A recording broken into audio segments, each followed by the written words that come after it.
Hey, my name's Gunther, and welcome back to another episode of Sakura Zoo. Today, we are focusing on opening our first habitat for our African section, which is still working, name in the works. So if you have any suggestions, leave it in the comments below. I already received one from one of our members. Thank you very much.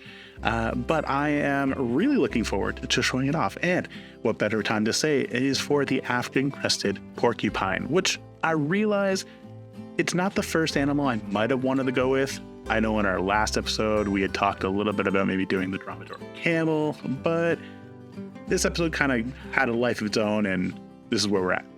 So, two aspects of this build that we're going to be focusing on today. The first one is our building style, and you can kind of see it coming together. We're trying something new, something I've never really done before, and if you're new to Planet Zoo, maybe this is the perfect video for you, because I'm going to show you a few tips and tricks on how to create your own building style. In this case, I'm trying to marry that traditional Japanese architecture, so lots of straight, clean lines, with all of those browns and oranges that you would normally associate with Africa. And this is what we landed up with. Super easy as well. Started off with a plaster outline for our building. Huge fan of utilizing plaster pieces. I just feel like it's quite versatile when it comes to color-wise, and you can just use the pieces for so much. And then on top of that, I layered on some of the painted brick. And this is where we're kind of going a little weird, and we're having a lot of fun with it. You can kind of see it. We have the outline. We're adjusting the colors. And we're going to take it a step further. We're going to add on a slight off-white roof. I like the idea of having a white roof. Keep in mind, Africa, super warm, super hot, lots of sun. The white roof would actually help to reflect a lot of the heat that would naturally beam down on those houses. So it kind of works out. Now, weirdly enough, we're kind of incorporating a lot of New World architecture or modern architecture with this African building, but things are definitely coming together. Now, the intent behind this building, it's like a welcome center almost. We're really focusing on creating something that's going to have like water, food, some restrooms for our guests. We're actually pretty far into Sakura Zoo, and I realized in talking with some of the community members in the Discord that maybe we didn't have a whole lot of restrooms for our zoo guests, and it's never a good idea. So adding in a few more kind of helps out. Now we're kind of near the end of this section of the video, and really it's time to kind of just somewhat decorate the area a little bit, and you kind of see it's all coming together.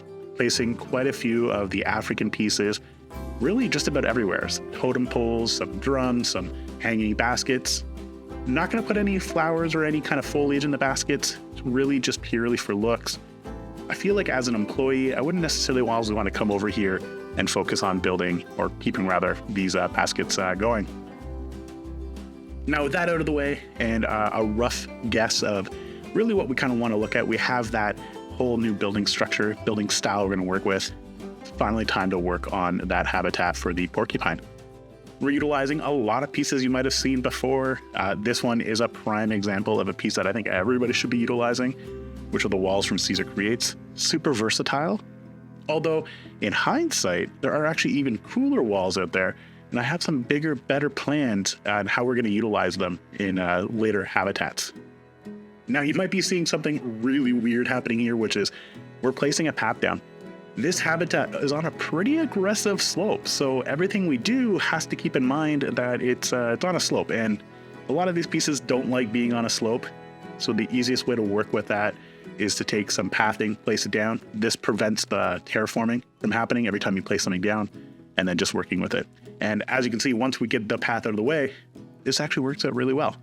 On top of that, we're just going to feather in this whole foraging box a little bit more. I love the foraging box, hate the wood that stands up around it, so this kind of helps blend it all in. And admittedly, this habitat's actually quite small. We're only going to have 3 African Crested Porcupines initially, but who knows? Who knows how many we're going to have in the future? So this is definitely a start for our habitat.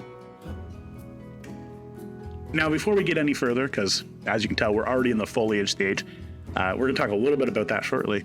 I do have to say a huge shout out to Jean. So Jean is, she's also a creator for Planet Zoo, has amazing builds. She is fantastic when it comes to foliage.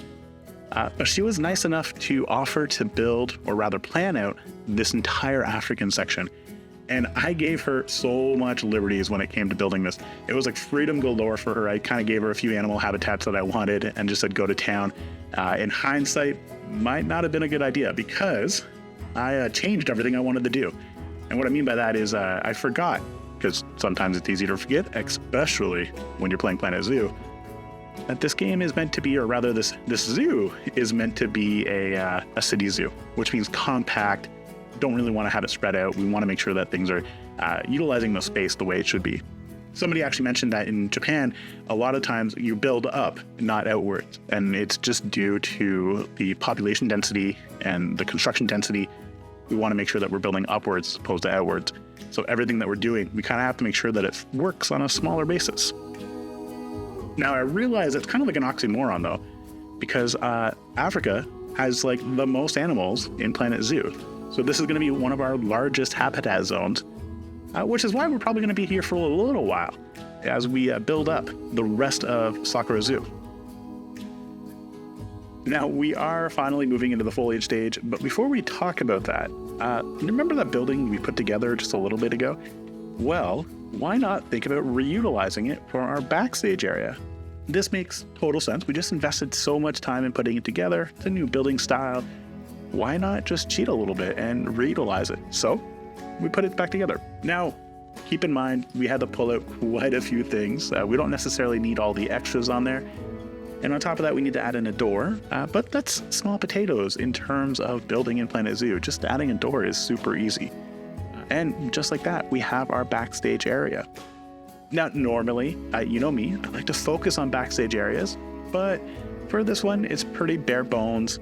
We got to keep in mind, the African Crested Porcupine is actually a burrower, and they have burrows for their habitats here. So the den is more here for like training from a guest perspective.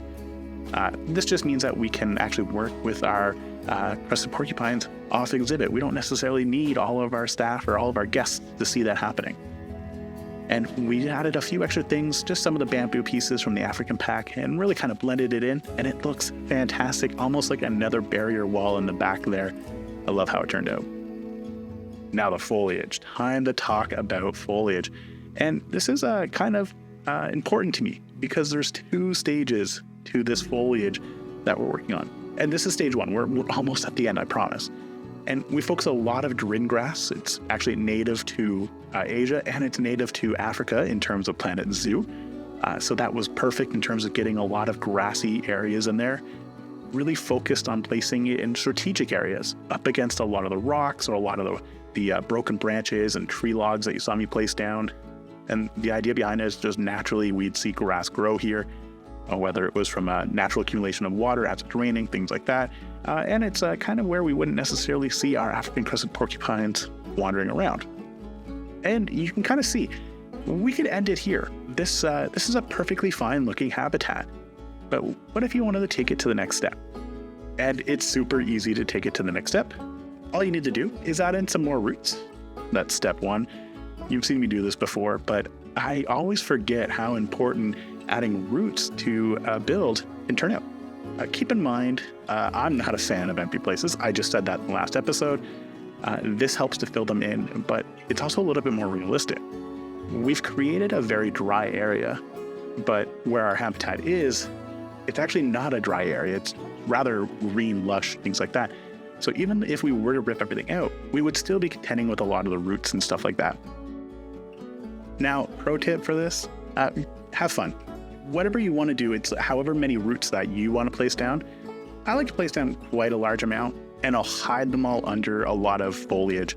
Again, kind of adds a little bit to the realism. You're not just going to see roots sprouting into the ground without trees or anything nearby that would provide them. Even though roots can actually spread quite far when you're talking about trees, so it would be normal to see roots just about everywhere. But just hide them and place however many you like. It doesn't have to be 100, doesn't have to be 10. I think I placed way too many, but that's just me. But if you're looking for an idea to help fill up your habitat, roots are a fantastic way of going about it.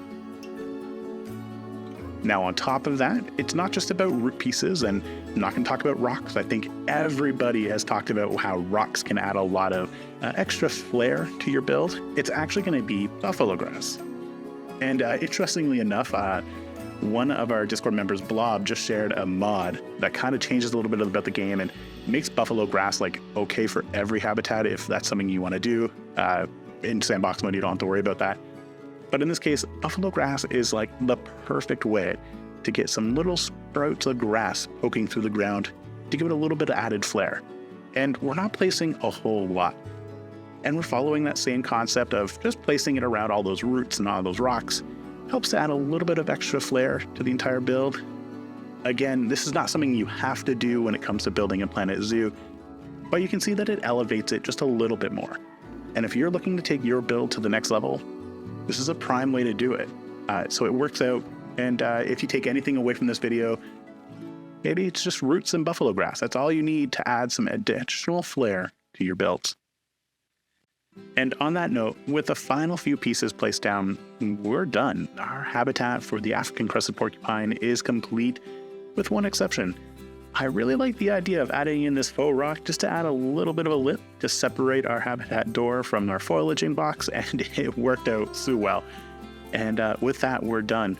But I think first things first, it's time for us to take a little bit of a quick look at the change in our new area. So when we turn to our sky camp, we can see what it looked like. It's just a very plain, empty area, and a little bit of work and some repathing, we've placed our first habitat down. And actually, it looks like our guests are super interested in what we've placed down. They have been making their way all the way over to our new habitat for quite some time. Although it might be the pip shot water that enticed them to come this far. Who knows? Or weirdly enough, the hot dog machine right behind in the back of the building seems like kind of a suspect place to place a hot dog machine. But that's for another day. And when we take a look at the actual habitat, you are going to notice some things in the far distance.